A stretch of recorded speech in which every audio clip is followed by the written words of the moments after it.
प्रतिनिधि सभा निर्वाचन 2082। दलहरूका एजेन्डामा मुलुकको आर्थिक दिशा के, रोजगारी कसरी सिर्जना गर्ने, सुशासन प्रवर्धन र भ्रष्टाचार नियन्त्रणको योजना के, श्रम बजारमा महिलाको सहभागिता किन कम, ज्याला दर असमानता कसरी घट्छ। जनताले खोजेको प्रश्नको उत्तरमा राजनीतिक दलका प्रतिनिधिको स्पष्ट धारणा खोज्दै नेपाल आर्थिक पत्रकार समाज सेजन ल्याउँदैछ। दलका घोषणा पत्रमा आर्थिक एजेन्डा र लैङ्गिक श्रम समानता विशेष कार्यक्रम श्रृङ्खला, समान समय समान अवसर, निर्णय गर्नु अघि प्रतिबद्धता बुझौँ। नमस्कार, हामी प्रतिनिधि सभा सदस्य निर्वाचनको सन्निकटमा छौँ। दलहरूले जनतामाझ आफ्नो एजेन्डा प्रस्तुत गरिरहेका छन्। मत लिएर सदनमा पुग्दा वा सरकारको नेतृत्व गर्दा के गर्ने भन्ने प्रतिज्ञा, घोषणा र वाचा उनीहरूले लिखित रूपमा सार्वजनिक गरेका छन्।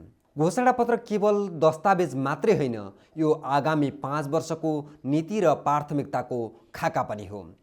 मुलुकको आर्थिक विकास, सुशासन प्रवर्धन र भ्रष्टाचार नियन्त्रण, रोजगारी सिर्जनाका योजना, श्रम बजारमा महिलाको सहभागिता र ज्याला दर असमानता घटाउने प्रतिबद्धता, यी विषयमा दलहरूका धारणा खोज्न नेपाल आर्थिक पत्रकार समाज सेजनले ल्याएको छ दलहरूका घोषणापत्रमा आर्थिक एजेन्डा र लैङ्गिक श्रम समानता विशेष कार्यक्रम श्रृङ्खला।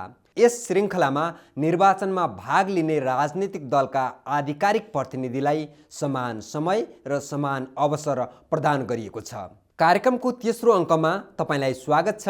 म भागवत भट्टराई। अब सुरु गरौँ आजको प्रस्तुति। हामीले सबै दलका प्रतिनिधिलाई 2 मुख्य प्रश्न सोधेका छौँ। पहिलो प्रश्न, आगामी चुनावमा मुलुकको आर्थिक विकासका लागि तपाईँको पार्टीले कस्ता एजेन्डा लिएर जनतासँग जाँदैछ? विशेष गरी सुशासन प्रवर्धन, भ्रष्टाचार नियन्त्रण, रोजगारी सिर्जनाका लागि के योजना छन् र ती योजना कसरी कार्यान्वयन गर्नुहुन्छ? दोस्रो प्रश्न, नेपालको पछिल्लो श्रम शक्ति सर्वेक्षण अनुसार श्रम बजारमा महिलाको सहभागिता 30% भन्दा कम छ। औसत महिलाले पुरुषको तुलनामा करिब 2/3 मात्रै आम्दानी गर्छन्। कागजी नीति मात्रै होइन, देशभरका वास्तविक कार्यस्थलमा महिलाको सहभागिता बढाउन र लैङ्गिक तलब अन्तर घटाउन तपाईँको दलले के कस्ता ठोस कदम चाल्नेछ? यो अङ्कमा हामीले समेटेका छौँ बहुजन शक्ति पार्टी, नेपाल कम्युनिस्ट पार्टी मार्क्सवादी लेनिनवादी, नेपाल जनता पार्टी, संयुक्त नागरिक पार्टी, नेपाल कम्युनिस्ट पार्टी संयुक्त र राष्ट्रिय ऊर्जाशील पार्टी। हाम्रो प्रश्नमा के छन् त धारणा?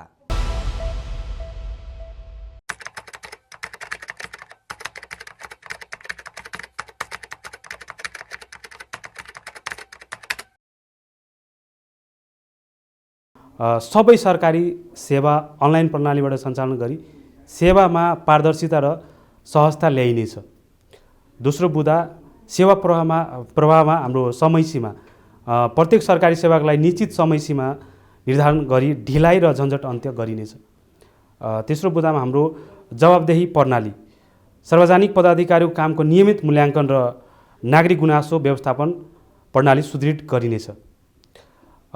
यसमै अब सुशासन उसमै चाहिँ हाम्रो अर्को भनेको स्थानीय तहलाई सशक्तिकरण बनाउने, स्थानीय सरकारलाई अधिकार स्रोत र क्षमता बढाई जनतासम्म सेवा प्रभावकारी रूपमा पुर्याइनेछ। अब हाम्रो दोस्रो उसमा भ्रष्टाचार नियन्त्रणको विषयमा हाम्रो पार्टीले शून्य सहनशीलता नीति ल्याएको छन्। भ्रष्टाचारमा संलग्न जोसुकैलाई कानुनी कारबाही गरिनेछ।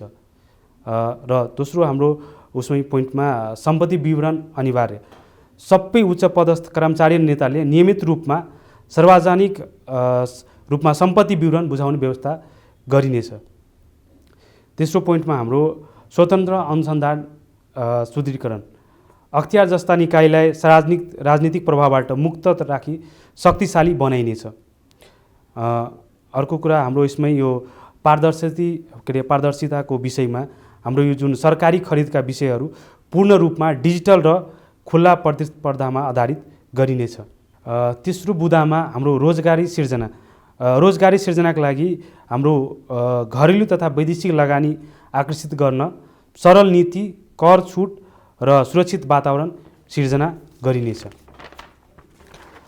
यसमै अब रोजगारी सृजनाको विषयमा कृषिलाई आधुनिकीकरण गरिनेछ। जस्तै कृषि क्षेत्रमा प्रविधि, बिउ, सिँचाइ र बजार पहुँच सुधार गरी किसानको आम्दानी बढाउने सकिन्छ। त्यसपछि अर्को हाम्रो उसमै यो रोजगारको उसको लागि युवा स्वरोजगार कार्यक्रम युवा स्वरोजगार कार्यक्रमको लागि हामीले सिपी विकास तालिम, स्टार्टअप सहुलियत ऋण र उद्यमशीलता प्रवर्धन कार्यक्रम सञ्चालनमा ल्याउनेछौँ। चौथो हाम्रो यो अर्को बुँदामा पर्यटन क्षेत्र विकास। पर्यटन क्षेत्र विकासमा सबभन्दा पहिला हाम्रो पर्यटन पूर्वाधार विकास गर्नेछौँ। नयाँ गन्तव्यहरू प्रवर्धन र नयाँ खोज तलास गर्नेछौँ। र त्यसपछि अर्को यसमा औद्योगिक क्षेत्र विस्तार, नयाँ औद्योगिक करिडोर र विशेष आर्थिक क्षेत्र स्थापना गरिनेछ। अब यो हाम्रो पार्टीको मुख्य लक्ष्य समृद्ध देश सुखी नेपाली बनाउने लक्ष्य रहेको छ। त्यसका लागि पारदर्शी शासन, भ्रष्टाचार मुक्त प्रणाली र रोजगारमुखी अर्थतन्त्र निर्माणमा हाम्रो प्राथमिकता हुनेछ। जनताको विश्वासलाई आधार मानेर यी योजनाहरू व्यवहारमा उतारिनेछ।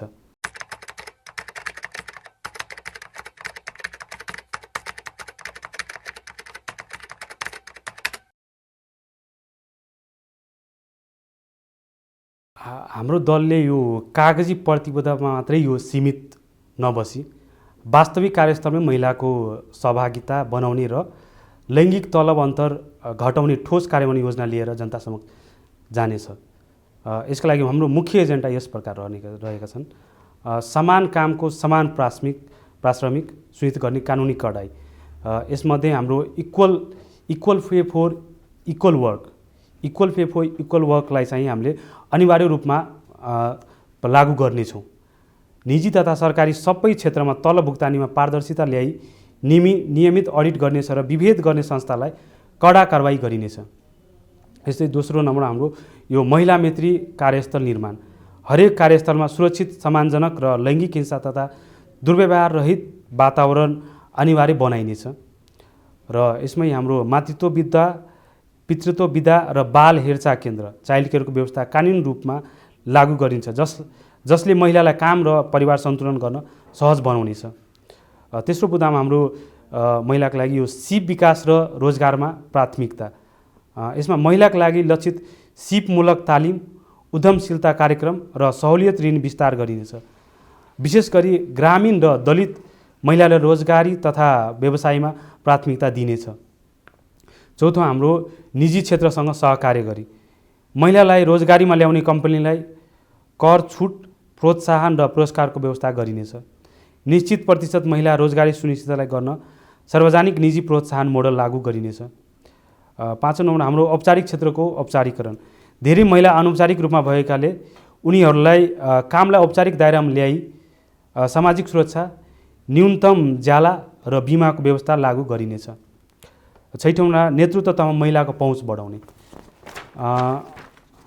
सरकारी निकाय, सार्वजनिक संस्था र निजी क्षेत्रका नेतृत्व तहमा कम्तीमा 33% प्रतिनिधित्व र हाम्रो सुनिश्चित गर्ने नीति लागू गरिनेछ।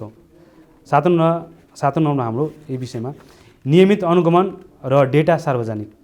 हरेक वर्ष श्रम बजारमा महिलाको सहभागिता र तलब अन्तरबारे सार्वजनिक रिपोर्ट ल्याइनेछ, जसले नीति कार्यान्वयनमा पारदर्शिता र जवाबदेहिता सुनिश्चित गर्दछ। यसमा हाम्रो लक्ष्य महिलालाई केवल सहभागिता बनाउने होइन, समान अवसर र सम्मानसहित सशक्त बनाउने, कानुन प्रोत्साहन र सचेतनालाई एकसाथ अघि बढाउँदै हामी व्यवहारमै परिवर्तन ल्याउनेछौँ। नेतृत्वमा महिलाको पहुँच बढाउने। सरकारी निकाय, सार्वजनिक संस्था र निजी क्षेत्रका नेतृत्व तहमा कम्तीमा 33% महिला प्रतिनिधित्व सुनिश्चित गर्ने नीति लागू गरिनेछ। र यसलाई नै गर्नलाई हामीले सातौँ पोइन्टमा नियमित अनुगमन र डेटा सार्वजनिक। हरेक वर्ष श्रम बजारमा महिलाको सहभागिता र तलब अन्तरबारे सार्वजनिक रिपोर्ट ल्याइनेछ, जसले नीति कार्यक्रममा पारदर्शिता र जवाबदेहिता सुनिश्चित गर्दछ। यति नै हो। अब निष्कर्षमा भनौँ, हाम्रो लक्ष्य महिलालाई केवल सहभागी बनाउने होइन, समान अवसर र सम्मानसहित सशक्त बनाउने हो। कानुन प्रोत्साहन र सचेतनालाई एकसाथ अघि बढाउँदै हामी व्यवहारमै परिवर्तन ल्याउनेछौँ।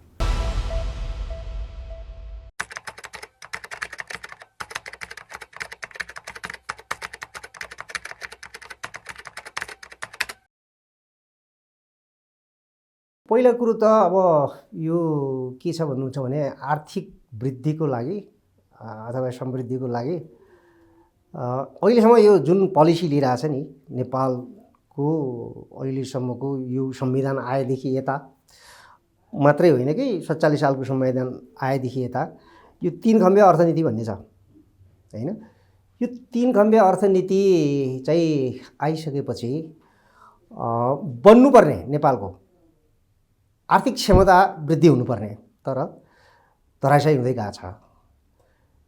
त्यसकारणले यसमा दुईवटा कुरा हुन सक्छन्। एउटा कुरा के हो भनेर भन्दाखेरि कि त यो जुन पोलिसी छ त्यो पोलिसीको सही ढङ्गले उपयोग गरिएन कि भनेदेखि यो पोलिसी नै के छ भनेदेखि परिमार्जन गर्नुपर्ने आवश्यक छ। हामीले लिएको 3टा सार्वजनिक अनि निजी र सहकारी भनेर 3 खम्बे अर्थनीति भनेर भनेको तपाईको यो जुन पोलिसी छ यो पोलिसीमा पुनरावलोकन जरुरी छ। हाम्रो सम्भावना भनेको कृषि क्षेत्रमा हाम्रो सम्भावना छ, जलस्रोत र ऊर्जामा हाम्रो सम्भावना छ, हामीसँग खनिज छन्, खनिज क्षेत्रमा पनि हाम्रो थुप्रै सम्भावनाहरू छ हैन। त्यसपछि गएर चाहिँ तपाईको अब अरू पनि विभिन्न सेक्टरहरू छन् हैन। आइटीको क्षेत्रमा अहिले चाहिँ हाम्रो जुन म्यान पावर छ त्यो म्यान पावर भएको कारणले त्यहाँ पनि सम्भावनाहरू छ है। अब पर्यटन एउटा नेपालको लागि चाहिँ तपाईको चाहिँ विश्वकै एउटा नमुना गन्तव्य स्थल हो है। त्यहाँ पर्यटनको कुरा छ, त्यहाँ धार्मिक पर्यटनको कुरा छ, यी धेरै कुराहरू छन् कि कुनै पनि देशको आर्थिक विकासको लागि सबैभन्दा ठुलो मेरुदण्ड भनेको के हो भनेदेखि जनशक्ति हो। जब हामीसँग जनशक्ति नै रहन्छ, अहिले हेर्नुहोस् न तपाईँ गाउँ गाउँमा सब चाहिँ जमिनहरू बाँझो भइरहेछ हाम्रो। हामी कृषिमा आधारित अर्थतन्त्र थियो, हामी अब अहिले उत्पादन सबै हिजो निर्यात गर्थ्यौँ, आज किनेर खाने अवस्थामा छौँ। हामीसँग जनशक्ति नै छैन। अहिले हाम्रो जनशक्ति सबै एकदम लोयर कस्टमा बाहिर गएर काम गरिरहेछ कि माइग्रेटेड भएर गइरहेछ। हेर्नुहोस् है त। त्यस कारणले यो परम्परालाई तोड्नको लागि हाम्रो पार्टीले चाहिँ 2-3टा स्ट्राटेजीहरू, एउटा चाहिँ के छ भने यो नीतिगत परिवर्तन सुधार गर्ने पक्ष एउटा कुरो, यो जुन नयाँ जेनेरेसन छ त्यो नयाँ जेनेरेसनलाई उनीहरूको चाहिँ जुन खालको मानसिकता छ त्यो मानसिकतामा परिवर्तन ल्याउनको लागि कस्तो खालको चाहिँ नि तपाईँको शिक्षा नीति, कस्तो खालको आदर्शको चाहिँ नि स्थापना गर्नुपर्छ, हामीले त्यतातिर पनि सँगसँगै ध्यान दिन्छौँ। र चाहिँ तपाईँको चाहिँ नि यो मुलुकमा अहिले विद्यमान रहेको भ्रष्टाचार, यो भ्रष्टाचार भन्ने कुराको के हुन्छ भने कारण खोज्नुपर्छ। हेर्नुहोस् किन भ्रष्टाचार भइरहेछ त्यो कारण खोज्नुपर्छ। त्यो कारण खोजेर त्यो कारण नखोजिकन त्यसको निराकरण खोज्न सकिँदैन। त्यस कारणले गर्दाखेरि चाहिँ अब अहिले विभिन्न कुराहरू हुन सक्छन् त्यहाँ, जस्तै अहिले अख्तियारको जुन एउटा संरचना छ त्यो संरचनामा कमी छ कि। र हामीले के छ भन्नुहुन्छ भने सबै सम्भावनाहरू खोजेर खास गरेर यो चाहिँ अर्थव्यवस्था, संसारभरिको अर्थव्यवस्था हेर्ने हो भने के छ भनेदेखि चाहिँ यो घरेलु र साना तहका है एसएमइज भन्छ होइन, स्मल मिडियम चाहिँ नि स्केलका चाहिँ नि यो उद्योगहरू, तिनीहरूको विकास नभइकन कसैको पनि विकास भएको अवस्था छैन। त्यस कारणले गर्दाखेरि हामीसँग भएको रिसोर्सहरूलाई परिचालन गर्ने र चाहिँ तपाईँको देशभित्र उत्पादन बढाउने र यो देशभित्रै रोजगारी पाइन्छ, रोजगारी सम्भव छ। रोजगारी दिएपछि त मान्छे बाहिर जाँदैन नि। यहीँ पाएपछि अहिले 20,000 रुपियाँमा खाडीमा गएर काम गर्न त जरुरी छैन, यहाँ नपाएर गएको हो। त्यस कारणले गर्दाखेरि चाहिँ हामीले त्यो कुरा गऱ्यौँ भने अनि त्यसपछि हामी समृद्ध हुनलाई समय लाग्दैन। किन भन्दाखेरि हामीसँग अपर्च्युनिटी पनि छ क्या हामीसँग। अब के छ भन्नुहुन्छ भने त्यो झन्डै तपाईँको चाहिँ नि 1.5 अरब मान्छे हाम्रो दायाँतिर छ, 1.5 अरब मान्छे हाम्रो बायाँतिर छ होइन। यसलाई हामीले एक दिनको लागि मात्रै हामीलाई उसको आवश्यकता पुरा गरिदिन सक्यौँ भनेदेखि हामी कयौँ वर्ष बसेर खान सक्छौँ कि। त्यस कारणले त्यो सम्भावनाहरूतिर उसले सस्तो उत्पादन गरेको चिज किनेर खाने हो, उसैसँग लिएर खाने हो र उसलाई चाहिने चिज हामीले उत्पादन गरेर उसलाई महँगोमा बेच्ने हो। त्यसो गऱ्यौँ भने हामी चाहिँ हाम्रो अर्थव्यवस्था चाहिँ राम्रो चाहिँ हुन्छ, सम्भव छ, समृद्धि पनि सम्भव छ। त्यो कुरा चाहिँ हामीले चाहिँ परिकल्पना गरेका छौँ।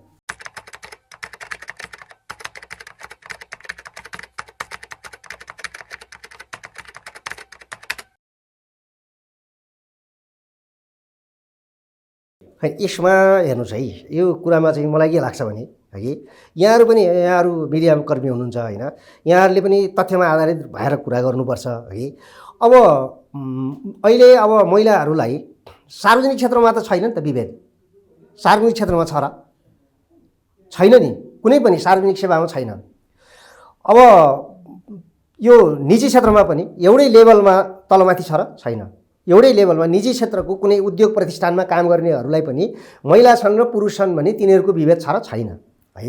यो के हुन्छ भने अलिकति अब यो आफ्नो प्रचारबाजीको लागि के को लागि गरिएको चाहिँ तपाईँको यो तर्क पनि हुनसक्छ के।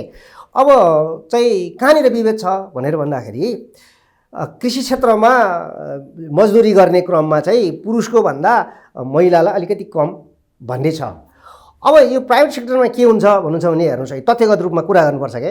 प्राइभेट सेक्टरमा के हुन्छ भन्नुहुन्छ भने कार्यक्षमता र कार्यदक्षताको आधारमा पारिश्रमिक तोकिन्छ नि त, होइन र? तोकिन्छ नि। त्यस कारणले के हो भनेर भन्दाखेरि हेर्नुहोस् हाम्रो मुलुकभित्र है यो अब यो विभिन्न प्रकारको अस्ति जेनजी भनेर कसैले गरिदियो होइन, यो विभिन्न प्रकारको यहाँ विभेद छ, यहाँ अन्याय छ, यहाँ छ भनेर यो विदेशीहरूले है। हामी कहाँ 2004 सालमै महिलाले मतदान गर्ने अवसर चाहिँ प्राप्त थियो है। 2004 सालको चाहिँ नि तपाईँको चाहिँ राणाको शासनको बेलामा पनि तपाईँको म्युनिसिपालिटीको निर्वाचनमा महिलाले भाग लिन पाउने, मतदान गर्न पाउने, उम्मेदवार हुन पाउने त्यो व्यवस्था थियो। अमेरिकामा थिएन, बेलायतमा थिएन। हेर्नुहोस् है, भनेपछि यी कुरा हो। यी कुरा चाहिँ के छ भन्नुहुन्छ भने प्रोजेक्टेड कुरा पनि छन् कि कतिपय कुरा हामीले विचार गर्नुपर्छ यो विषयमा होइन। यो कुरा के भने त्यति धेरै ठुलो मत भिन्नता मैले देख्दिनँ, हेर्नुहोस् है, देख्दिनँ होइन। हामीले तथ्यमा रहेर बोल्नुपर्छ क्या, त्यति धेरै छैन। त्यस कारणले गर्दाखेरि के हो भनेर भन्दाखेरि चाहिँ अब महिलाहरूले पनि आफ्नो क्षमता र दक्षता बढाउनु पर्यो।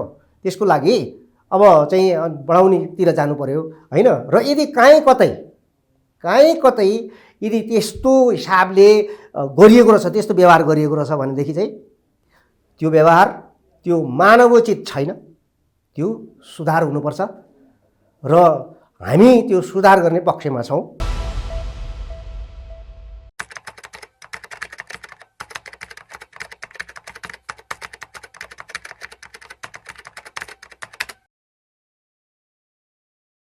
भ्रष्टाचार चाहिँ वास्तवमा दुईटा चिजको कारणले भ्रष्टाचार हुन्छ। जस्तो एउटा शिक्षा र स्वास्थ्य जुन छ, सबैभन्दा ठुलो लगानी र ठुलो खर्च भनेको स्वास्थ्य र शिक्षामा नेपाली जनताको भइराखेको हुन्छ। यो चिजलाई राज्यको पहुँचमा ल्याइसकेपछि, स्वास्थ्य र शिक्षा राज्यको नियन्त्रणमा रहने र पूर्ण निःशुल्क गरिसकेपछि भ्रष्टाचार गर्ने मूल आधार नै समाप्त भएर जान्छ, पहिलो कुरा भनेको। दोस्रो पाटो भनेको जुन सुशासनको कुरा छ, जब भ्रष्टाचार चाहिँ न्यूनीकरण हुन्छ त्यस पछाडि सुशासन आफै पनि न्यूनीकरण भएर जान्छ। त्यस कारणले हाम्रो मूल एजेन्डा भनेको स्वास्थ्य, शिक्षा र सामाजिक सुरक्षा राज्यको नियन्त्रणमा हुनुपर्छ र अन्य चिजहरू चाहिँ प्राइभेटकरण गरिनुपर्छ र जो राज्यको नियन्त्रणमा हुन्छ त्यो राज्य जस्तो शिक्षाको लागि क ख पढ्नेदेखि लिएर हजुरको चाहिँ चाहे डाक्टर बन्छ, चाहे इन्जिनियर बन्छ, चाहे डाक्टर बन्छ, त्यो सम्पूर्ण चिजमा राज्यको पहुँच हुनुपर्छ र पूर्ण निःशुल्क हुनुपर्छ स्वास्थ्य। र एक तहको शिक्षा प्रणाली हुनुपर्छ र दुई तहको जुन एकापट्टि राज्यले लगानी पनि शिक्षामै गरिरहेको छ, अर्कोतिर चाहिँ तपाईँको चाहिँ बेच्ने काम पनि, त्यही शिक्षालाई बेच्ने काम पनि गरिरहेको छ। आज राष्ट्रको दुर्दशा भएकै यही शिक्षा प्रणालीको कारणले यो एक किसिमको चाहिँ बेतिथि जुन निर्माण भएको छ, राज्यको जुन गलत पोलिसी, शिक्षामा गलत पोलिसीको कारणले गर्दाखेरि चाहिँ आज चाहिँ देश यो भड्खालोमा पुगेको छ। दोस्रो भनेको चाहिँ स्वास्थ्य जुन भनेको छ, आज सिटामलदेखि ब्रेन ट्युमरसम्मको खर्च चाहिँ राज्यले गर्छ भने एक तहको चाहिँ स्वास्थ्य प्रणाली हाम्रो हुन्थ्यो भने आज नेपालीहरू चाहिँ स्वास्थ्यको लागि चाहिँ मर्नुपर्ने कन्डिसन थिएन। एउटा किडनी फेर्नको लागि चाहिँ सम्पूर्ण ज्यादा बेच्नुपर्ने थिएन। त्यसकारणले भ्रष्टाचारलाई निर्मूल पार्नको निम्ति यो लाइनबाट हामीले काम गर्नुपर्छ, स्वास्थ्य शिक्षालाई निःशुल्क गर्नुपर्छ। अर्को चिज भनेको चाहिँ जुन तपाईँले चाहिँ आर्थिक विकास दरको कुरा गर्नुभएको छ, आर्थिक उन्नतिको कुरा गर्नुभएको छ, नेपाल त मूलतः अघि मैले भने के बेच्ने हो हामीले र के आयातित गर्ने हो, त्यो कुरा राज्यको मूलतः नीति हुनुपर्छ। आज चाहिँ तपाईँले चाहिँ युवा शक्तिलाई, मानवलाई बेचेर, युवाहरूलाई बेचेर राष्ट्रको उन्नति गर्छु भनेर हुन्छ? आफ्नो पोलिसी हुनु पर्दैन? आज तपाईँ नेपाल धार्मिक टुरिज्मको रूपमा डेभलप गर्ने हो भने मैले देख्दछु नेपाल चाहिँ पशुपतिको नाथको देश हो, सगरमाथाको देश हो, भगवान बुद्ध जन्मिएको देश हो। विश्वभरिका हिन्दूहरू मात्रै 2% आउने वातावरण हामीले बनायौँ भने विश्वभरिका बौद्धिस्टहरू मात्रै 5% आएर भगवान बुद्धको लुम्बिनीमा चाहिँ माथा टेक्ने काम गऱ्यौँ भने त्यो दृष्टिकोणले हामीले चाहिँ टुरिज्ममा डेभलप गऱ्यौँ भने कति युवाहरूले रोजगार पाउँछ यहाँ, कति आर्थिक उन्नति हुन्छ यहाँ। विश्वको चाहिँ 1.25 अरब हिन्दूहरू जो बस्छ, बौद्ध र हिन्दू गरेर 2 अरबभन्दा बेसी जनसङ्ख्या चाहिँ यदि 10% मान्छे नेपालमा आउने वातावरण सिर्जना गऱ्यौँ भने आर्थिक उन्नति कहाँनिर पुग्छ। त्यस कारणले आर्थिक सुधारका धेरै मापदण्डहरू छन् जो चाहिँ हजुरसँग समय थोरै भएको कारणले धेरै चिज हामीले व्याख्या गर्न सक्दैनौँ। त्यस कारणले धार्मिक टुरिज्ममा जोड दिनु पर्यो। त्यस कारणले अर्गानिक कन्ट्री, आधुनिक ढङ्गले अर्गानिक कन्ट्री कसरी बनाउन सक्छौँ, एग्रिकल्चरमा कसरी रूपान्तरण गर्छौँ, आधुनिक शिक्षा मात्रै होइन, स्वास्थ्य मात्रै होइन, एग्रिकल्चरलाई पनि कसरी रूपान्तरण गर्न सक्छौँ, त्यो पूर्ण खाका छ। हामी चाहिँ मूलतः राजनीतिमा किन आएका हौँ यो कमलको फुल बोकेर भन्नुहुन्छ भने हाम्रो शिक्षाको आफ्नो मोडल बनाउने हो, आफ्नो विकासको आफ्नो मापदण्ड खडा गर्ने हो, युवाहरूलाई रोजगार कसरी सिर्जना गर्ने हाम्रा पूर्ण खाकाहरू छन्। त्यही शिक्षा, स्वास्थ्य, सामाजिक क्षेत्रलाई राज्यको माथतमा राख्दै अरू चिजहरूमा पूर्ण रूपमा हामी अगाडि बढ्ने ढङ्गले चाहिँ हामी चाहिँ प्लानिङसहित, योजनासहित हामी चाहिँ राजनीतिमा आएका छौँ। एग्रिकल्चरलाई आधुनिक ढङ्गले हामीले रूपान्तरण गऱ्यौँ भने आज चाहिँ जमिन खाली होइन, बाली अभियान चलायौँ भने आज हेर्नुहोस् तपाईँ हरेक ठाउँमा प्लटिङ गरेर चाहिँ सारा चाहिँ अस्तव्यस्त बनाइएको छ। त्यो चिजलाई चाहिँ जमिन खाली होइन, बाली, पहाडहरू सबै बाँझाहरू छन्, काहीँ पनि छैनन्। गाडी चाहिँ का बाटाहरू बनाएका छन्, हाम्रा हिँड्ने युवाहरू चाहिँ आज छैनन् बाटोमा। त्यस कारणले खेतीहरू सबै जुन बाँझोपना छ त्यसलाई चाहिँ आधुनिक ढङ्गले रूपान्तरण गरेर राज्यले चाहिँ ठोस नीति बनाएर गऱ्यो भने लगभग 10 देखि 20 लाख युवाहरूले यहीँ रोजगार पाउँछ। एउटा दोस्रो धार्मिक टुरिज्मको अघि कुरा गर्ने, त्यसमा पनि कमसेकम 10 देखि 20 लाख युवाहरूले रोजगार पाउँछ। अरू चिजहरू थुप्रै यस्तो चिजहरू छ जसभित्र चाहिँ हामी युवाहरूलाई देशमै चाहिँ रोजगार बनाउन सक्छौँ र नयाँ ढङ्गले नेपालको खाका कोर्न सक्छौँ। नेपालमा सबै कुरो छ, त्यो चिजलाई प्याकेजिङ कसरी गर्ने र मार्केटिङ कसरी गर्ने त्यो चिज मूल विषय हो र व्यवस्थापनमा अलिकति ध्यान दियो भने नेपाल बन्छ। त्यस कारणले नेपाललाई हामीले कमलको फुल त्यो मानेमा पनि कमलको फुल राखेका हौँ कि किचडबाट जसरी कमल बाहिर निस्केर सुगन्ध दिन्छ त्यसरी यो दलदलमा फसेको राजनीतिलाई बाहिर निकाल्ने, चाहे आर्थिक दृष्टिकोणले हो, चाहे सामाजिक दृष्टिकोणले, चाहे चाहिँ शैक्षिक दृष्टिकोणले, यसलाई चाहिँ यो किचडबाट बाहिर निकालेर हामी देशलाई समुन्नत र त्यसैले हामीले भनेका छौँ पृथ्वीनारायण शाहले एकीकरण गरेको नेपाललाई, भौगोलिक रूपमा पृथ्वीनारायण शाहले एकीकरण गरेको नेपाललाई भावनात्मक रूपमा फेरि पुनः एकीकरण गरेर राष्ट्रलाई परम वैभवमा पुर्याउनको लागि हामी राजनीतिमा आएका हौँ।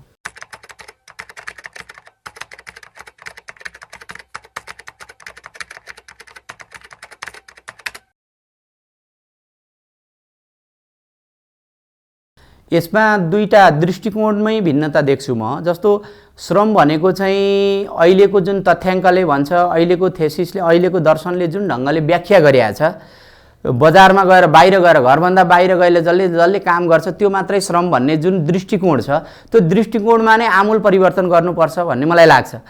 आज श्रम अहिले जुन हजुरले तथ्याङ्क भन्दै हुन्छ त्यो नै सरासर गलत के हो त भन्दाखेरि आज पुरुषको तुलनामा मेरो दृष्टिकोणमा, मेरो आफ्नो विश्लेषणमा र हाम्रो विश्लेषणमा नारीहरूले, मातृशक्तिहरूले 70% बेसी काम गरे हुन्छ। बिहान उठेदेखि उनी 3 बजे उठेकी हुन्छन्, बेलुका 11 बजे सुतेका हुन्छ। पुरुष त कमसेकम 7 बजे उठेको हुन्छ, बेलुका 7-8 बजे सुतिसकेको हुन्छ। तर त्यति धेरै उनीहरूले श्रम गरिरहेको हुन्छ र पनि त्यसको मूल्याङ्कन सही ढङ्गले भएको छैन। श्रम केलाई भन्ने हो? घरमा भात पकाउने, सब्जी बनाउने कामलाई चाहिँ श्रम नभन्ने हो कि 3 स्टार होटेलमा, 5 स्टार होटेलमा, क्यासिनोमा गएर काम गरेकोलाई मात्रै श्रम भन्ने हो कि? त्यस कारण श्रमको मूल्य नै चेन्ज गर्नुपर्ने हुन्छ। पहिलो कुरा भनेको अब अन्तिममा म यो भन्छु कि मातृशक्तिलाई 30% अथवा 20% को कन्सेप्ट होइन, 50-50 को कन्सेप्टमा गएर उनीहरूलाई सिपमा चाहिँ अलिकति प्रबन्धन गर्नु पर्यो। यदि कुनै चिजमा जस्तो शिक्षामा उहाँको चाहिँ श्रम बजारमा चाहिँ उहाँहरूको चाहिँ उपस्थिति निम्न छ भने त्यसलाई प्रशिक्षणको माध्यमले हुन्छ कि प्रचार प्रसारको माध्यमले हुन्छ कि जागरणको माध्यमले हुन्छ कि कुन उपायहरू छन् त हामीसँग के चाहिँ त्यसका मापदण्डहरू छन् त्यो चिजलाई चाहिँ भरपुर मात्रामा प्रयोग गरेर चाहिँ उनीहरूलाई चाहिँ कसरी बजारसम्म जान सक्छ, घरबाट बाहिर निस्केर नारी शक्ति चाहिँ कसरी चाहिँ रातको 12 बजीसम्म खुल्ला हिँड्न सक्छ त्यो वातावरण सिर्जना गर्नु पर्यो। तब चाहिँ सबै कुराको निवारण हुन्छ र राष्ट्र पनि सही ढङ्गले त्यस पछाडि मात्रै चल्छ। किनकि नारी र पुरुष भनेको चाहिँ 2 रथको 1 पाङ्ग्रा हो, एक रथको 2 पाङ्ग्रा हो। त्यस कारणले यो लाइनबाट कन्सेप्ट बनायो भने हामी अगाडि बढ्न सक्छौँ र देश अगाडि बढ्छ।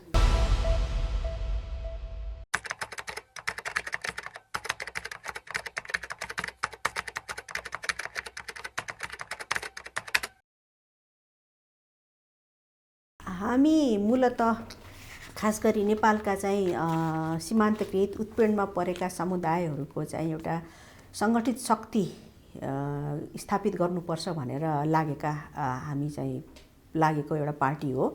पार्टीको मूल आधारभूत सिद्धान्त नै सर्वजातीय सामाजिक लोकतन्त्र भनेर भनेका छौँ र हामीले चाहिँ यो मौलिक यो दर्शनलाई नै हामीले यो पार्टीको चाहिँ आधिकारिक दर्शनको रूपमा चाहिँ हामीले लिएका छौँ। किन भन्दाखेरि हामीले धेरै आयातित दर्शनहरूको चाहिँ यहाँ अभ्यास गरौँ, चाहे त्यो मार्क्सवाद भनौँ, चाहे पुँजीवाद भनौँ, चाहे समाजवाद भनौँ, ती वास्तवमा चाहिँ हाम्रो लागि धेरै आवश्यक छ जस्तो चाहिँ हामीलाई लागिएन। किन भन्दाखेरि हामीले जे कुरा यहाँ अभ्यास गरिराखेका छौँ त्यो नै हाम्रो लागि चाहिँ हाम्रो समृद्धि र विकासको लागि चाहिँ पर्याप्त छ जस्तो चाहिँ हामीलाई लागेको छ। त्यो सम्बोधन गर्न सकेनौँ भने र उनीहरूलाई चाहिँ राज्यको मूल प्रभावमा चाहिँ हामीले ल्याउन सकेनौँ भने यो समाज कहिले पनि अगाडि बढ्न सक्दैन। किन भन्दा अहिलेसम्म चाहिँ हामीले के देखेका छौँ भन्दाखेरि चाहिँ एउटा जाति, एउटा समुदाय, एउटा धर्म, संस्कृति चाहिँ राज्यमा हाबी भएको कारणले गर्दाखेरि त्यो समुदायको जुन किसिमको चाहिँ एउटा परम्परा हो, मौलिकता हो, सिप हो, कला हो, संस्कृति हो, सृजना हो, ती सबै कुराहरू चाहिँ ओझेलमा परेका छन् हैन। यही कुरालाई जुन किसिमको चाहिँ हाम्रो मौलिकता छ त्यो मौलिकतालाई चाहिँ राज्यले चाहिँ संरक्षण गर्ने, प्रवर्धन गर्ने र सबैको चाहिँ सहभागिता चाहिँ सुनिश्चित गर्ने हो भने हामी चाहिँ तपाईँको सृजनशीलता भएको समुदाय थुप्रो छ यहाँ। ती समुदायले नै आफ्नो परम्परागत जुन एउटा आदिमकालदेखि हजारौँ वर्षदेखिको चाहिँ जुन किसिमको चाहिँ एउटा अभ्यास गरे, प्रकृतिसँग सङ्घर्ष गरे, त्यसको आधारमा उनीहरूले विकास गरेको चाहिँ जुन एउटा भौतिक संरचनाहरू हो, संस्कृति हो, सभ्यता हो, सबै कुरा हामीसँग छ। रोजगारी, अर्थतन्त्र जुन किसिमले चाहिँ हामीले एउटा विकास गर्नुपर्ने थियो त्यो विकास गर्न सकेनौँ। त्यो कारणले गर्दाखेरि यी सबै कुराहरूलाई चाहिँ हामीले बुझेर जानेर नै चाहिँ हामीले मौलिक एउटा दर्शनमा आधारित नीति सिद्धान्त र त्यही अनुसारको चाहिँ अर्थतन्त्र विकास गर्नुपर्छ भन्ने चाहिँ हाम्रो चाहिँ दृष्टिकोण हो। त्यसैले चाहिँ रोजगारी पनि सिर्जना गर्छ र त्यसैले चाहिँ तपाईँको एउटा सभ्य नेपाल बनाउन पनि मद्दत गर्छ र अर्थतन्त्रमा पनि एकदमै मजबुत बनाउनलाई चाहिँ एकदमै मद्दत गर्छ भन्ने हामीलाई लागिरहेको छ। कृषिको क्षेत्रमा पनि त्यही समस्या हो हैन। चाइनाले तपाईँको मौलिक सिप, कला, संस्कृति जुन एउटा परम्परागत रूपमा विकास भएका चाहिँ उनीहरूको चाहिँ सभ्यता थियो, त्यो सभ्यताको संरक्षण सम्वर्धन गर्दै विकासलाई चाहिँ आधुनिकीकरणतर्फ लिएर गएको कारणले गर्दाखेरि नै आज संसारमै सम्पन्न राष्ट्रको रूपमा स्थापित भएको छ।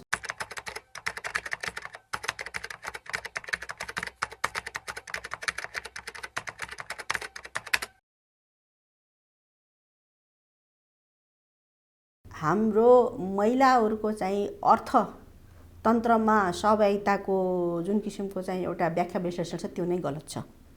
किन भन्दाखेरि एउटा कुरा त के हो भन्दाखेरि महिलाहरू जुन अहिलेको बजार अर्थतन्त्र छ त्यो क्षेत्रमा चाहिँ पेशागत रूपमा, व्यावसायिक रूपमा सहभागी हुनको लागि उनीहरूमा जुन एउटा दक्षता, ज्ञान, सिप हैन, प्रविधिको ज्ञान हुनुपर्ने थियो त्यो चाहिँ कमी छ। किन भन्दाखेरि हिजो महिलालाई पूर्ण रूपमा शिक्षाबाट वञ्चित गरिएको, आर्थिक आर्जन गर्ने क्षेत्रमा चाहिँ वञ्चित गरिएको कारणले गर्दाखेरि अहिले पनि महिलाहरू चाहिँ त्यो रूपमा चाहिँ अरूसँग प्रतिस्पर्धा गरेर सक्षम भएर अगाडि आउन सक्ने अवस्था छैन। एउटा पाटो त्यो भयो र अर्को पाटो के छ भन्दाखेरि यति हुँदाहुँदै पनि महिलाहरूको अर्थतन्त्रमा यति ठुलो योगदान छ कि जुन चाहिँ तपाईँको घरेलु अर्थतन्त्र हामीले भन्न सक्छौँ। त्यो भनेको के हो भन्दाखेरि चाहिँ तपाईँको घरको चाहिँ घरयासी काम गर्नेदेखि लिएर बच्चा जन्माउने, हुर्काउनेदेखि लिएर खेतीपाती गर्नेदेखि लिएर सानातिना चाहिँ घरेलु उद्योगहरू सञ्चालन गर्नेदेखि लिएर सारा क्षेत्रमा चाहिँ महिलाको योगदान छ।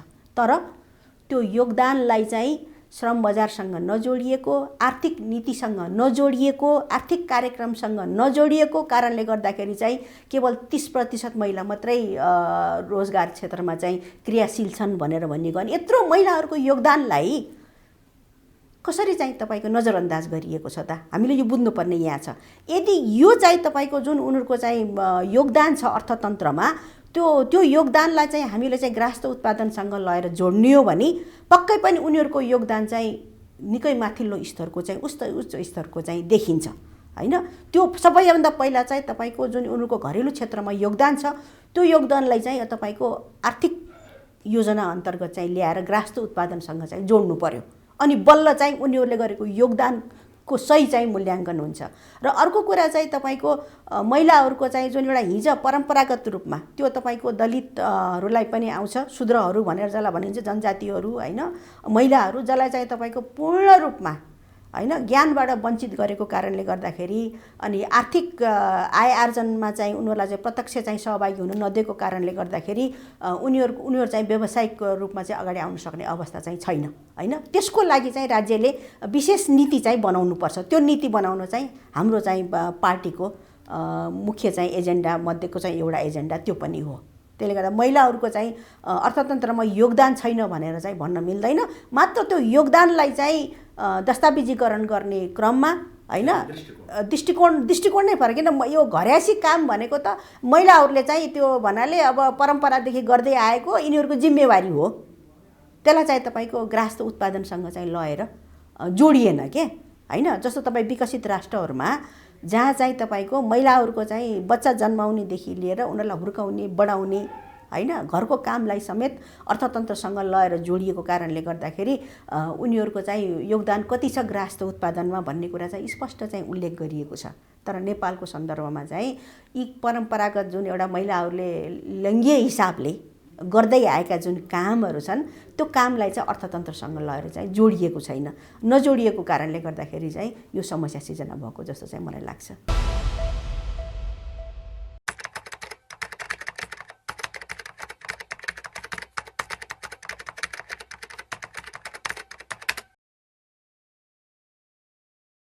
सबभन्दा पहिले यहाँको प्रश्न हो अर्थतन्त्रको बारेमा हामी के सोचिरहेछौँ।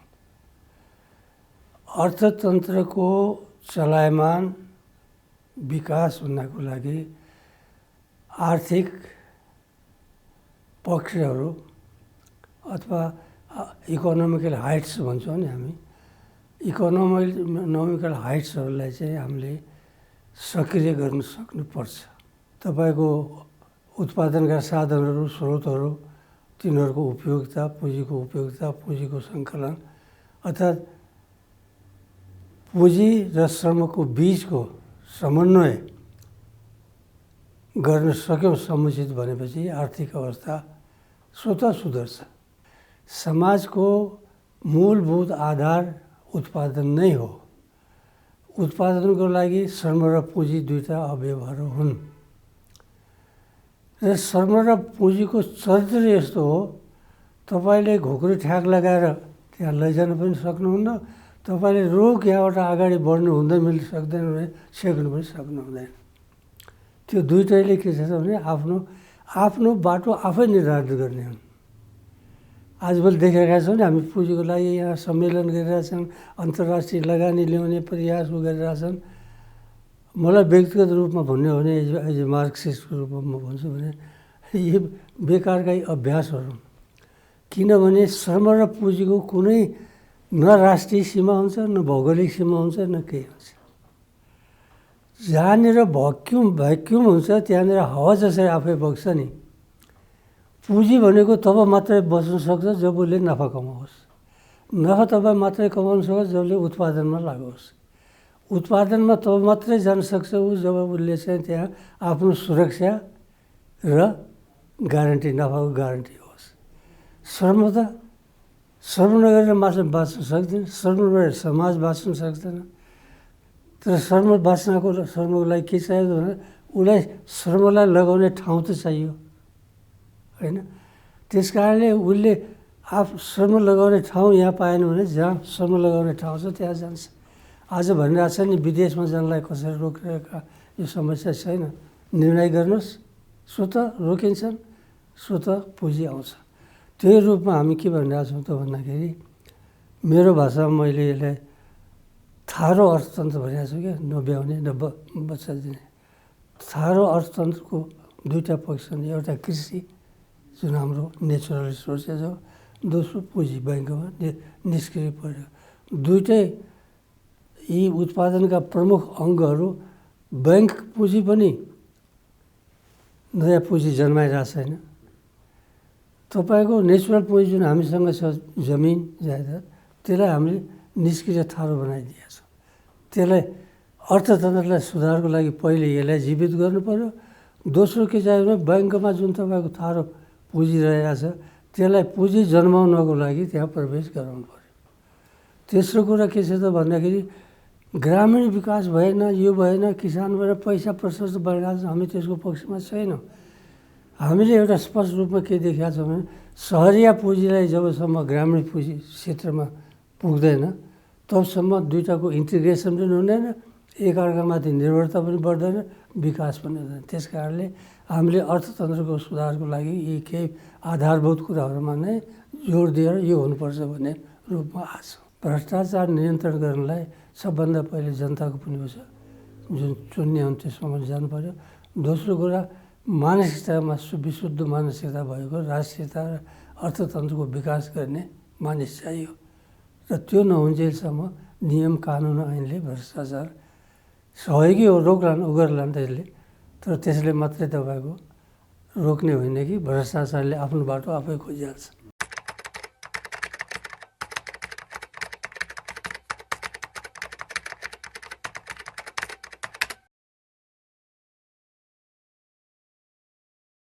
हाम्रो पार्टीको म अध्यक्ष हुँ, पार्टीको सोच पनि त्यही किसिमले हुन्छ। सोच के हो त भन्दाखेरि महिलालाई बजारमा ल्याउने होइन, समस्या त्यो होइन, महिलालाई सेल्फ सफिसियन्ट कसरी बनाउने हो त। यत्रो ब्रड सेक्सन छ महिलाको लागि जसको हामीले ग्रामीण क्षेत्रमा महिलाको सिप विकास एक तिनीहरूको एक ठाउँमा लिएर कलेक्टिभिजममा जाने हो भनेपछि महिला जतिको उत्पादक शक्ति, बलियो उत्पादक विश्व उत्पादक शक्ति हामीसँग छैन। त्यसको लागि के गर्नु पर्यो त भन्दाखेरि पहिलो कुरा महिलाहरूलाई सेल्फ सस्टेन हुनको लागि उनको स्किललाई बढाउनु पर्यो। कोही हाँस्लान् भने म उदाहरण मात्रै दिन जसो भनौँ अचार, अचार त सबै त बिक्री हुन्छ नि त, गाउँमा महिला बसिरहेछन् दिनभरि खाली हुन्छ। तपाईँ एउटा एरियामा एक पैटर्नको अचारको टेक्निक, उसका ग्रेडियन्टहरू के मिसाइ कसरी गर्ने भने तालिम मात्रै दिइदिनुहोस् र उनको उत्पादन गरेको कलेक्सनले मार्केटाइज गरिदिनुहोस् भनेपछि त महिला स्वरोजगारमा इज्जत साथ एउटा आर्थिक रूपमा सबल पक्ष भएर बस्न सक्छ। त्यस कारणले मार्केटमा जानको लागि पनि स्किल बढाउनु पर्यो महिलाको। पुरुषको दाँजोमा महिलाको निर्माण क्षमता, महिलाको पकड बुझ्ने क्षमता धेरै बढ्छ। दोस्रो कुरा ऊ सिन्सियर छ, महिलालाई कुनै काम सुम्पिनुहोस् तपाईँले चिन्ता गर्नु पर्दैन, उसको बनावट नै मस्तिष्क नै यस्तो छ जसले जान्छ। त्यस कारणले उनीहरूलाई चाहिँ त्यो आधार दिनुपर्छ, सिप सिकाउनुपर्छ, उनीहरूको उत्पादनलाई बजारीकरण गरिदिनुपर्छ।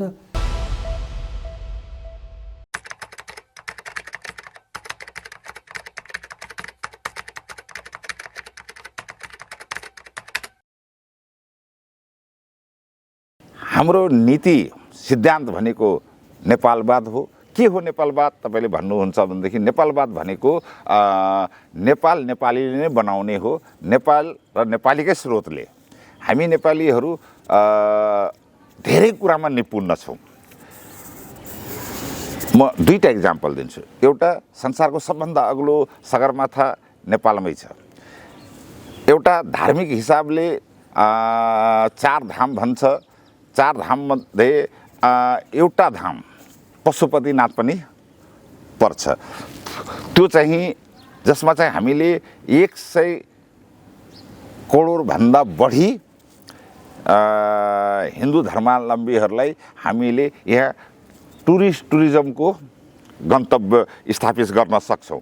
किनभनेदेखि नि अहिलेको संसारको समृद्धिको लागि, आर्थिक विकासको लागि सबभन्दा अहिले महत्त्वपूर्ण पाटो टुरिज्म हो। अर्को हामीले हाम्रा एकातिर चाइना छ, एकातिर इन्डिया छ। उनीहरूको कति उद्योगहरूमा, कति उद्योग धन्दामा हामी कम्पिटिसन गर्न सक्दैनौँ।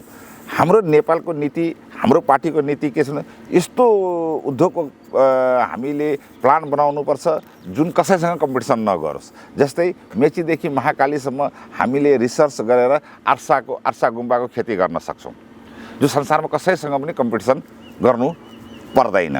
हामीले अहिले इजरायल मरुभूमि ठाउँ हो, त्यहाँ चाहिँ उनीहरूले कृषि उत्पादन गरेर है नयाँ टेक्नोलोजी कृषि उत्पादन गरेर संसारभरि उहाँहरूले कृषिको उपजहरू आउँछ। त्यहाँ रोजगारी पनि क्रिएट गरेको छ। कुनै प्लान गरेर कुनै काम गर्दाखेरि के देखियो भनेदेखि त्यहाँ रोजगारी पनि क्रिएट हुने रहेछ। म हस्पिटल सेवाको लागि खोलेको, तर के भनेदेखि यहाँ सयौँजना मान्छे, अहिले 250 जनाभन्दा बढी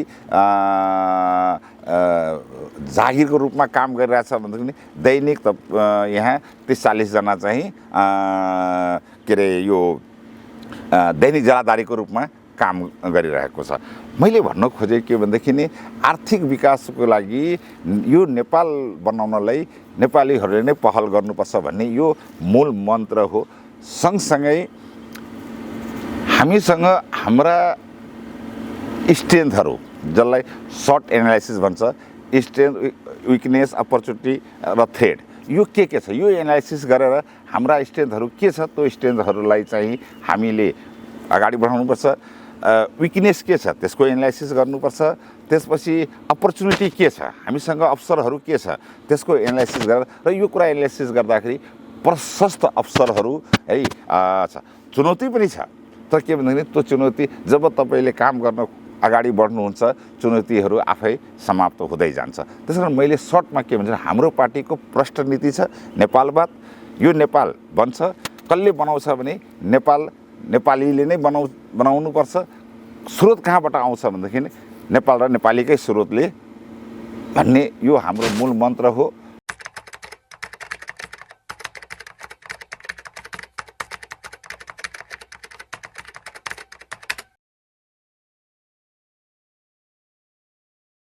पहिलो त नेपालको जुन कानुन छ, कानुनको कुरा गर्छु, त्यो कानुनले नै यसलाई चाहिँ विभेद गरेछ। कहीँ न कहीँ म के एनालाइसिस गर्छु भने, हाम्रो पार्टीले के एनालाइसिस गर्छ भने, कहीँ त हाम्रो नेपाल चाहिँ गरिबै बनाइराख्ने त योजना कसैको छैन, र त्यो योजनामा नेपाल त फँसेको छैन। किनभनेदेखि नि तपाईँको नेपालमा पुरुषभन्दा महिलाको सङ्ख्या बढी छ भनेपछि नेपाल बनाउने हो भनेदेखि जुन सङ्ख्या बढी छ, यो त अपर्च्युनिटी हो नि त। मेन पावर त अपर्च्युनिटी हो भनेपछि महिला बढी छ भनेदेखि बढी रोजगार कसले पाउनुपर्छ? महिलाले पाउनुपर्छ। किनकि जति बढी रोजगार भयो त्यसको के हुन्छ भनेदेखि उसले सिधै जिडिपीमा असर गर्छ। भनेपछि यो त प्रश्न छ, तपाईँको डाटाले त प्रश्न देखाएको छ कि महिला बढी छ र महिला चाहिँ अपर्च्युनिटी अवसरमा चाहिँ पछाडि छ। यो मलाई लाग्छ कि कानुनी विभेद नै हो। जस्तै तपाईँहरूलाई के गरेछ भने गाउँघरमै तपाईँले एउटा लेबर महिलाको ज्याला र पुरुषको ज्यालामा चाहे त महिलाले बढी काम गरोस्, त्यसको कुनै मूल्याङ्कन छैन। कहाँ बाधक भयो त? किनभने यो प्रष्ट कानुन हाम्रो भएन। ऊ हर दिन काम गर्ने मान्छेलाई अहिले कुनै त्यसको कानुन छैन कि त्यसको पक्षमा कानुनले उसको मूल्याङ्कन गरोस्, उसलाई सम्मान गरोस्, र यो चाहिँ ऊ काम गरिरहेछ भने उसको पहिचान गर्ने कानुन छैन। यो एउटा कुरा। त्यसकारण त्यसको लागि चाहिँ पहिला त कानुन नै हुनुपर्छ। राज्य सत्ताले त्यस्तो कानुन बनाउनुपर्छ कि ऊ काम गरिरहेको छ अरूभन्दा। दोस्रो इम्पोर्टेन्ट कुरा, हामीले महिलाको सहभागिता नहुनुको कारण हाम्रो मानसिक है सोच पनि हो। हामीले अब यो सोचलाई पनि परिवर्तन गर्नुपर्छ है, यो सोचलाई पनि परिवर्तन गर्नुपर्छ। र अहिले नयाँ पुस्ताका महिला चेलीबेटीहरूलाई, दिदीबहिनीहरूलाई म के भन्छु भनेदेखि नि, तपाईँहरूमाथि घरबाट पनि विभेद भएको छ। घरबाट छोरी कुनै एङ्गलबाट छोराभन्दा कम हुँदैन, त्यसलाई पनि उसलाई पनि शिक्षा, स्वास्थ्य का कुराहरूमा उसलाई तपाईँले बराबर हुनुपर्छ भन्ने हिसाबमा त्यो अभिभावकमा पनि एक किसिमको सोच ल्याउन जरुरी छ। निर्वाचनमा मत दिनुअघि घोषणापत्रका प्रतिबद्धता बुझौँ, तुलना गरौँ र जिम्मेवार निर्णय गरौँ। नेपाल आर्थिक पत्रकार समाज सेजनद्वारा निर्मित दलका घोषणापत्रमा आर्थिक एजेन्डा र लैङ्गिक श्रम समानता विशेष कार्यक्रम श्रृङ्खलाको यो अङ्कबाट म भागवत भट्टराई बिदा हुन्छु। अर्को भागमा पुनः भेट हुनेछ।